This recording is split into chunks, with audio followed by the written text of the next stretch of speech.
That sound. You know that sound.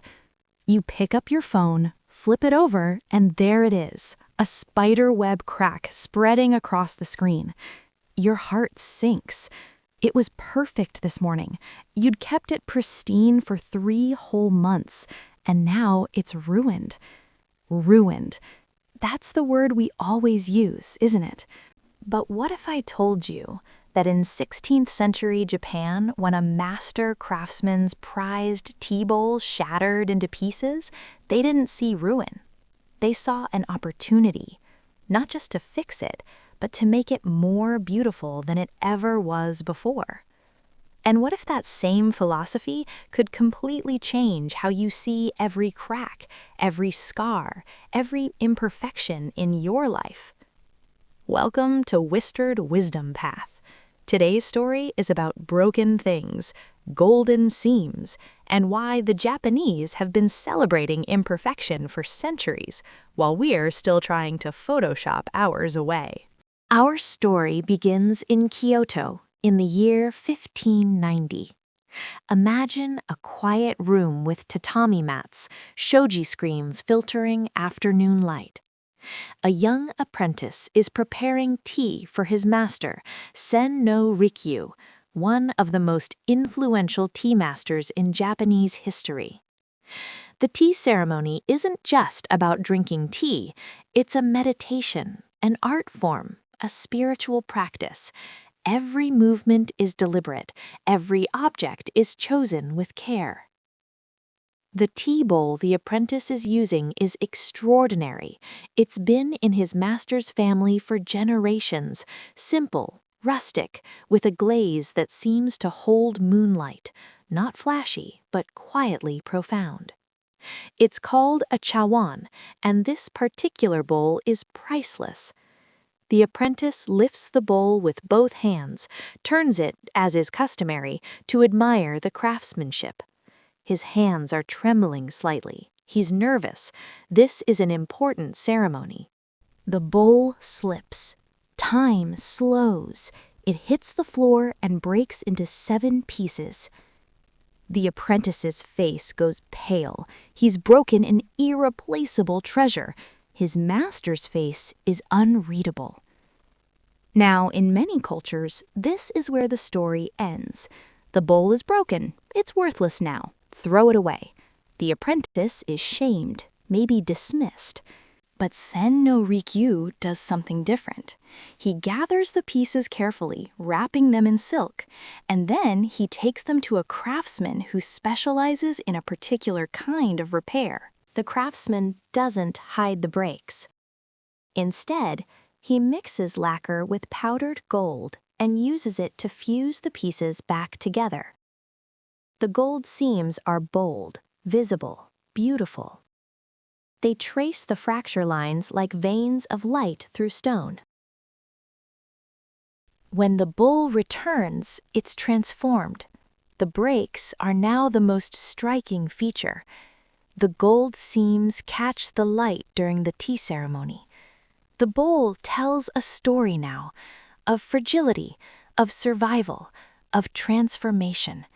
It's no longer just a tea bowl, it's a testament to impermanence and resilience. Sen no Rikyu names this practice Kintsugi, golden joinery. Kintsugi is beautiful, but it's actually the expression of something deeper, a Japanese aesthetic philosophy called Wabi-Sabi. Wabi-Sabi is hard to translate directly, but here's the essence. It's finding beauty in imperfection, impermanence, and incompleteness. Wabi originally meant the loneliness of living in nature, away from society. Over time, it came to mean simplicity, whether elegant or rustic. Sabi meant the bloom of time, the patina on old bronze, the moss on a stone lantern, the way wood weathers and cracks. Together, Wabi-Sabi celebrates things as they actually are, not as we wish they were. This philosophy emerged from Zen Buddhism, which teaches that attachment to permanence causes suffering. Everything is temporary. Everything is changing. Everything is imperfect. And that's not a problem to fix. It's the nature of existence. Think about a cherry blossom. The Japanese have hanami, entire festivals dedicated to viewing cherry blossoms. But those blossoms only last about 2 weeks. They fall quickly, scattering in the wind. And that's precisely what makes them beautiful. Now, contrast that with our modern world. We live in an age of filters. Before we post a photo, we smooth our skin, whiten our teeth, adjust the lighting. We curate our lives to look effortless and perfect. We buy products that promise to reverse aging, erase wrinkles, remove scars. Our homes are supposed to look like they came from a magazine. No clutter, no mess, no evidence that humans actually live there. Our careers are supposed to be upward trajectories with no gaps, no failures, no messy pivots. We're taught that imperfection is something to hide, to be ashamed of. But Wabi-Sabi asks, what if the crack is where the light gets in? What if your scars, physical, emotional, professional, aren't flaws to be concealed, but part of your unique beauty? What if the story of what broke you and how you healed is more interesting than pretending you were never broken at all? So, how do we actually practice Wabi-Sabi in our daily lives? Let's start with the physical world. Look around your home right now. Is there something you've been meaning to replace because it's not perfect anymore? A mug with a chip in it? A sweater with a small hole?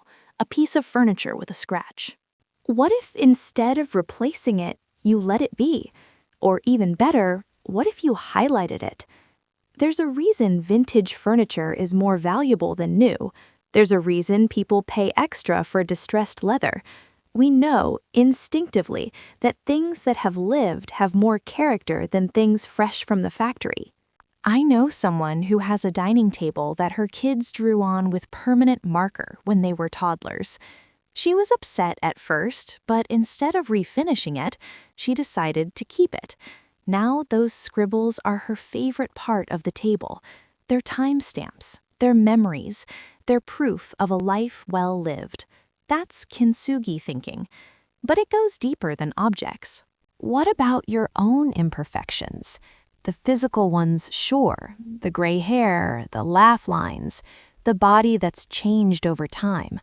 But also the other kind. The career that zigged when you thought it would zag. The relationship that ended. The business that failed. The dream you had to let go of. Our culture tells us to present ourselves as finished products. LinkedIn is a greatest hits reel. Instagram is a highlight reel. We edit out the struggles, the false starts, the times we fell apart. But here's what Wabi-Sabi knows. Those breaks are interesting. Those scars are beautiful. That's where the gold goes. The Japanese have another concept, mono no oware. The pathos of things, a gentle sadness about impermanence, but also an appreciation for it. The sunset is beautiful because it's fleeting. The meal is delicious because it will end. The moment with your child is precious because they're growing up.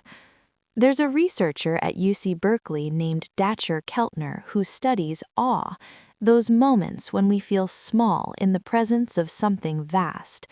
He's found that awareness of impermanence actually enhances our appreciation of the present moment. When we know something won't last, we pay attention differently. We savor it. That crack in your phone screen?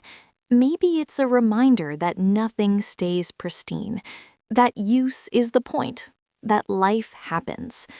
That scar on your knee? It's from the summer you learned to skateboard at 35. It's evidence that you tried. That gray hair?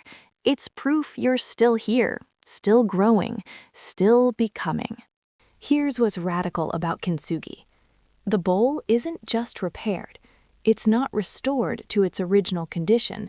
It becomes something new. something that could only exist because it broke. The gold seams are a choice.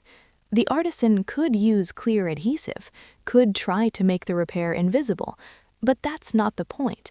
The point is to honor the history, to say, this object has lived, it has a story, and that story is beautiful. What if you treated your own life like a kintsugi bowl? What if instead of trying to hide the places you've broken and healed, you saw them as your most distinctive features, the things that make you, you? I think of people I admire, the ones who seem most fully alive, most authentic. None of them are perfect. In fact, they're the opposite. They're people who've been through something and came out changed. They don't pretend the cracks aren't there. They've filled them with gold. They talk openly about their struggles. They share their failures along with their successes. They let you see the whole picture, the finished bowl with its gold seams visible. And somehow, that makes them more trustworthy, more relatable, more beautiful. Wabi-Sabi teaches us that there's no such thing as a before you go back to. The bowl can't become unbroken. You can't unlive what you've lived. But you can choose how you repair. You can choose what you fill the cracks with. Will you fill them with shame? With concealment? With the story that you're damaged goods? Or will you fill them with gold? There's a paradox at the heart of Wabi-Sabi. By accepting imperfection, we become more perfect. Not perfect as in flawless, but perfect as in complete, whole, fully ourselves. The Kintsugi bowl is more valuable after it breaks, not in spite of the breaking, because of it. The golden seams are the point. So, the next time you notice something cracked or worn in your home, in your life, in yourself, before you rush to fix it or hide it or replace it, pause. Ask yourself, is this flaw or is this character? Is this damage or is this a story? And maybe, just maybe, reach for the gold. Because in a world obsessed with perfection, the most rebellious thing you can do is celebrate your beautiful, imperfect, unrepeatable life exactly as it is, cracks and all. Thanks for listening.